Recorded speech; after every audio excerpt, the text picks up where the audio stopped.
On what issues and where would you like to see Democrats largely pick it up? Well, I think that oftentimes for Democrats, we have found that every issue requires so much analysis that it just means paralysis. I like to talk about family because I understand at the ground level, that's really what it's about. There's 3 areas, and it's going to be, and I'm going to relate to that because I spent a year and a half of my life homeless. I lived out of my car. I suffered, number 1, food insecurity. It's horrible to be so hungry and have no way of getting food. The second thing is when we talk about healthcare, I need prescription, but I don't have any money.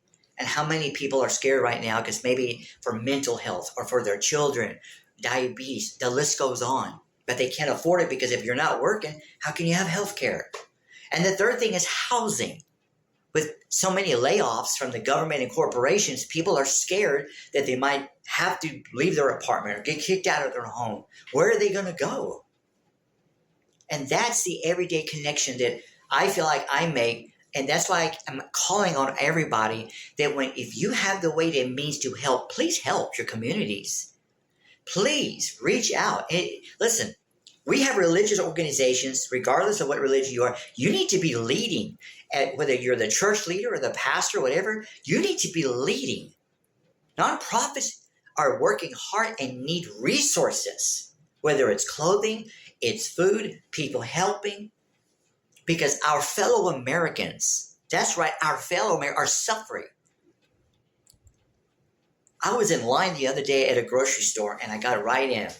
And the lady had a bag that she wanted to get for Halloween that was $5 and she said it's too expensive. They gave it to her for $1. And I noticed that she had her bags in there, but I couldn't see what was in them. And her kids, each one had a candy bar. And when she put her card, she was going to put her card, the lady told her the total. She hesitated because she didn't have the money. And I heard her say something, and I didn't quite hear it. I just heard, like her voice. And the cashier said, "Oh, take the diapers off." And when I heard that, I'm like, what? I paid for all her stuff. Not because I'm rich. But remember, I've been homeless. I've been hungry. I know what it's like not to have housing, not to have health care. She was so appreciative. That doesn't matter. My trying to show you that I care about our communities and that there's no excuse when you're a leader in the communities. Religious organizations come to my mind first because I don't see you leading.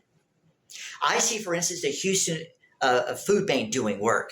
I see Career Gear Houston, and I know that in all of our communities, they're all called something different, but our food banks need help.